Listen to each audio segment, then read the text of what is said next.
Vamos conversar um pouquinho, então, sobre esse cenário político brasileiro e internacional com o Miguel Stedley, editor do Ponto Newsletter do Brasil de Fato. Miguel, que está sempre às quintas aqui com a gente. Tudo bom, Miguel? Como você está? Tudo bem, Thalita? Boa tarde a todos e todas. Miguel, que também está sem feriado, trabalhando aqui com a gente no Bom para Todos, isso aí, levando informação para o nosso público. Miguel, quero te ouvir sobre essa GLO, sobre esse decreto da GLO pelo governo Lula. O governo está recebendo algumas críticas, né, por conta de Lula ter dito já em algum momento que no governo dele não teria nenhuma GLO. Flávio Dino veio à defesa dizendo que ele se referia apenas a comunidades, não teria GLO em comunidades.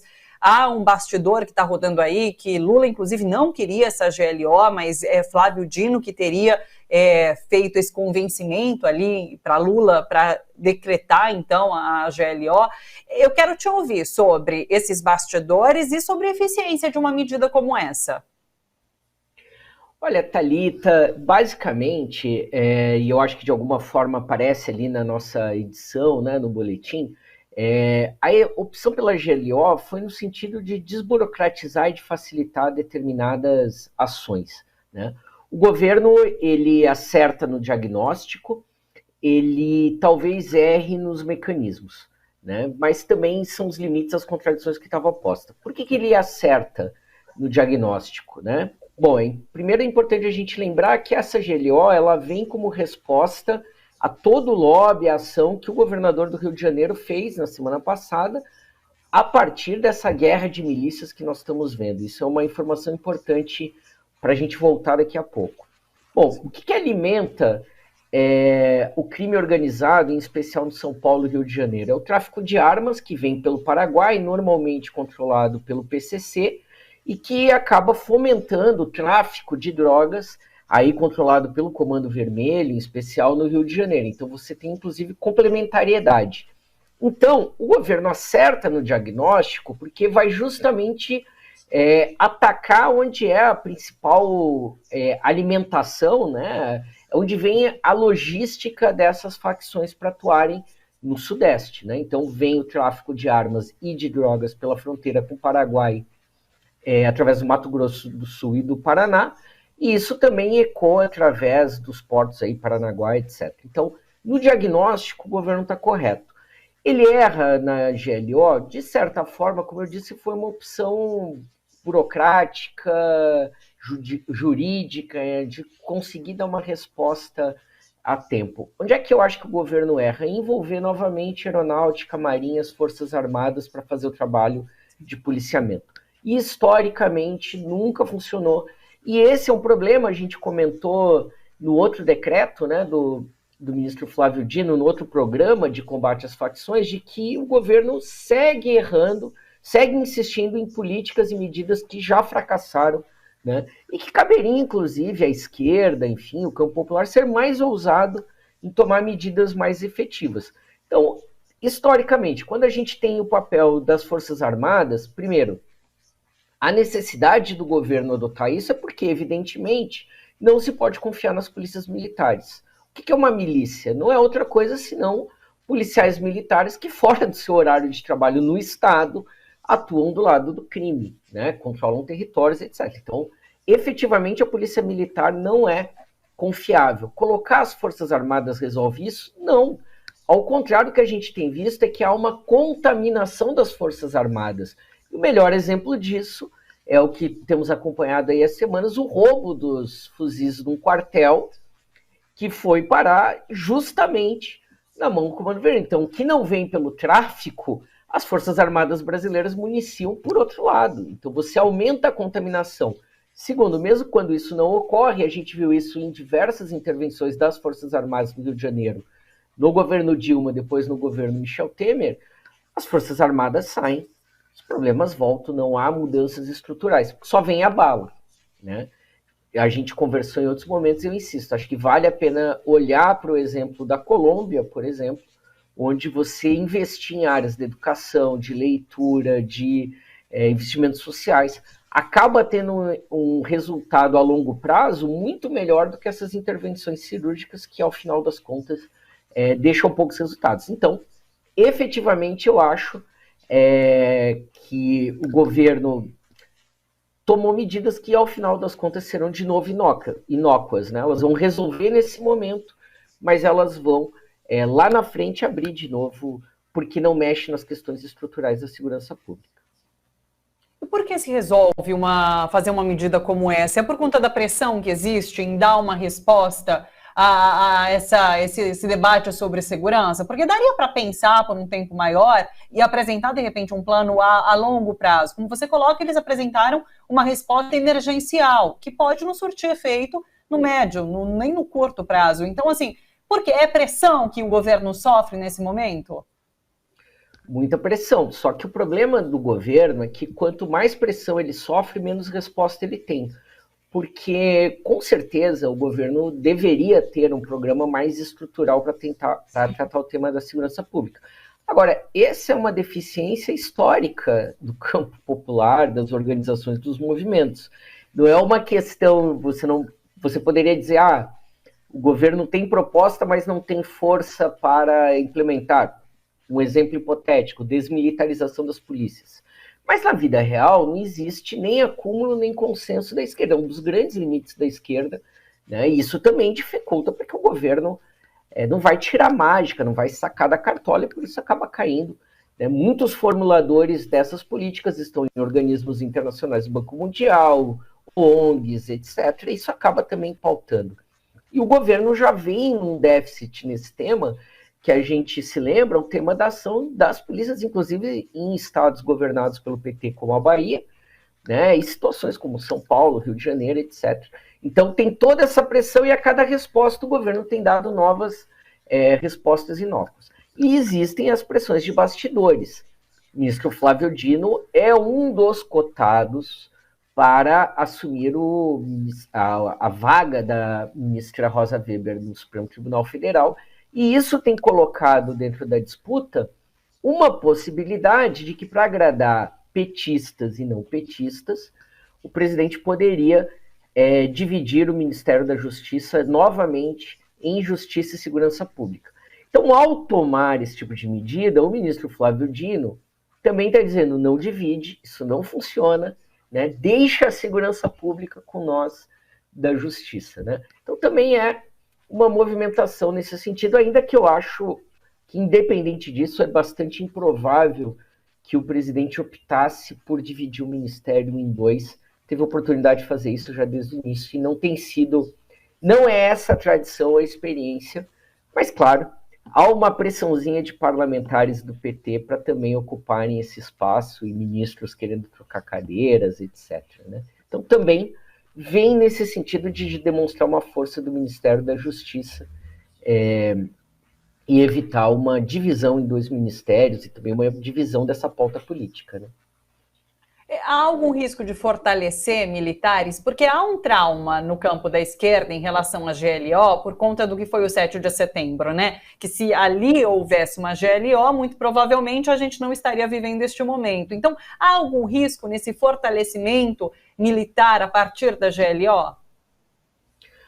Olha, o que fortaleceu os militares nesse último período foi um orçamento bem significativo para 2024, foi a blindagem que o ministro e o Ministério da Defesa fizeram na CPI do 8 de janeiro, né? Foi evitar que pessoas chaves nesse processo fossem ouvidos nas CPIs, né?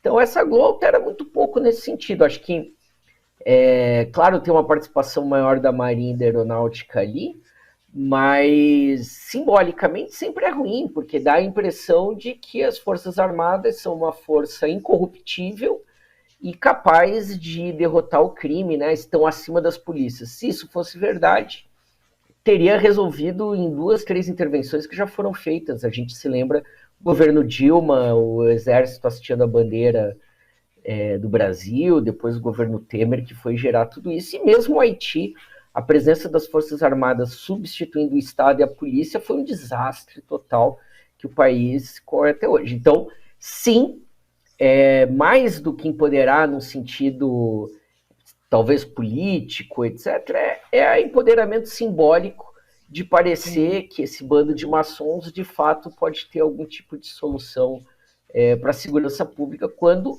inclusive, o governo Bolsonaro demonstra que as Forças Armadas são incapazes de resolver qualquer questão da vida política brasileira, né? De distribuição de vacinas ao respeito ao ser humano, né? Que bacana, muito bom entender com essa sua análise do que se trata essa GLO e para onde a gente pode rumar com ela. Legal. Tem algum outro assunto nacional que você chama de destaque neste momento? Porque depois eu quero conversar com você sobre a guerra Israel-Palestina. Olha, Thalita, pensando sempre na projeção que a gente faz, né? E, claro, a gente está aqui no feriado, então essa foi uma semana mais leve, né? Digamos assim, porque o Congresso acaba não trabalhando e não pauta. Mas a bomba da semana foi a declaração do presidente Lula de que era muito difícil alcançar o déficit zero e que chegou no Ministério da Fazenda como um banho de água fria. Assim, o clima nos dias seguintes era meio de tristeza, assim, porque se esperava mesmo o empenho do presidente Lula nisso. Não que o presidente esteja errado. O presidente fez os cálculos, né? A gente conversou sobre a queda na aprovação, mas principalmente seguir o roteiro, a meta do ministro Fernando Haddad, hoje a gente pode dizer que ela foi muito ambiciosa e que seguir ela implicaria em paralisar o PAC já nos primeiros 3 meses. Então o governo sabe que ele não tem esse direito, não tem essa oportunidade, e de qualquer forma, essa ideia de déficit zero, de você redução, essa ideia a pandemia derrubou. Então é um discurso que só o Banco Mundial, o FMI e a Faria Lima defendem. Assim. Vai ver o governo dos Estados Unidos se ele tem déficit zero. Muito pelo contrário, né? Tem um constante de investimentos. Então, o presidente estava certo. O ministro Fernando Haddad sentiu as dores dessa negação, mas isso teve efeitos no mercado, né? Inclusive na decisão de ontem, não que fosse mudar alguma coisa, mas o mercado está, entre aspas, mais pessimista. Está mais pessimista, não. Ele percebe que um governo mais indutor do investimento vai ter menos recurso para ele, capital financeiro, e vai tentar fazer o que for possível para segurar a taxa de juros lá no alto, né? Então, com isso, tem toda uma pressão sobre os temas do governo dessa semana. Continuam sendo os temas econômicos, os temas tributários, que continuam um de cada vez ali na pauta da Câmara, né? E no Senado, muitas dificuldades. O Rodrigo Pacheco, ainda que o Davi Alcolumbre esteja mais bem comportado, o Rodrigo Pacheco continua insistindo em barrar na pauta jurídica para se fazer ouvir, para se fazer colocar dentro, né? Então a gente pode ter problemas para o governo, estou me comportando tipo astrólogo, né? Prevejo no mapa astral do governo problemas na casa com o Rodrigo Pacheco, né? Mas hoje o foco continua sendo nos projetos de arrecadação. Então a gente tem que olhar para o econômico na próxima semana e ver como é que o governo vai se movimentando. Nessa semana já foram liberados novos decretos aí para investir especialmente em retomar obras da educação e da saúde. Isso é importantíssimo e é provável que a gente tenha outras medidas do governo, né? Sempre, como eu tenho dito, faltam 2 meses aí para menos do que isso, né? Faltam aí poucos dias para acabar o mandato e que o governo precisa acelerar para surtir esses efeitos. Então, comportamento no Senado e a pauta tributária são sempre, e econômica, são fundamentais para a gente ficar atento nos próximos dias, porque o relógio continua correndo contra a economia e contra o presidente nesse sentido, né? Uma curiosidade, você citou Flávio Dino e a vaga para o STF. Há algum nome em alta nesses últimos dias? Thalita, o grande problema é o seguinte: o presidente Lula está vivendo, em relação aos seus outros 2 mandatos, uma solidão. Ele, de fato, não tem um núcleo de governo no entorno dele, e nesse tema jurídico também falta a ele um grupo de opinião que possa balizar, né? Então, em outros momentos, ele tinha muita confiança no Tarso Genro, no Márcio Tomás Bastos, já falecido ex-ministro da Justiça, enfim. Então, é esse tipo de opiniões que o presidente se ressente de ter nesse momento de poder ajudá-lo. Então, tem vários nomes. O presidente não tem veto nenhum e tem muito lobby correndo, né? Isso também incomoda um pouco. Então, o presidente também tem... A intenção do presidente Lula é primeiro resolver o PGR, que ele está bastante... Nenhum dos nomes agradou o presidente nisso.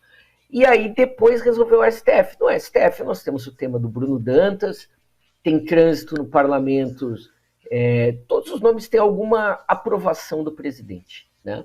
Flávio Dino apareceu justamente quando esses nomes estavam muito mais divididos entre os muitos apoiadores, que é o nome que o presidente sabe que pode, como ele já se referiu ao Zanin, telefonar à noite, né? E é um ministro para ocupar aí bastante tempo.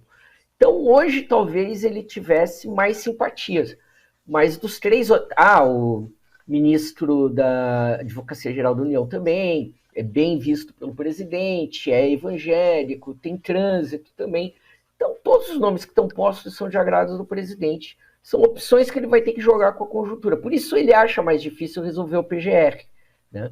Enquanto isso, todos os que têm interesse, que é basicamente toda a República de Brasília, senadores, deputados, ministros, né? Pretensos ministros, porque o Ministério da Justiça é um ministério favorecido. Então, há petistas que fazem campanha para o Flávio Dino porque querem ocupar o seu lugar. Há petistas que fazem campanha para o Flávio Dino porque acham que ele tem uma presença excessiva, pode ser um presidenciável, enfim, né? Então, tudo isso coloca, mas hoje não tem um favorito, não. Em especial, o drama do presidente nesse tema jurídico é a PGR, que falta aquele nome que ele sinta confiança, e a gente vê que vai chegando o momento em que precisa dessa peça para resolver, por exemplo, o relatório da CPI do 8 de janeiro está chegando a PGR, o que vai se acontecer a partir daí, né?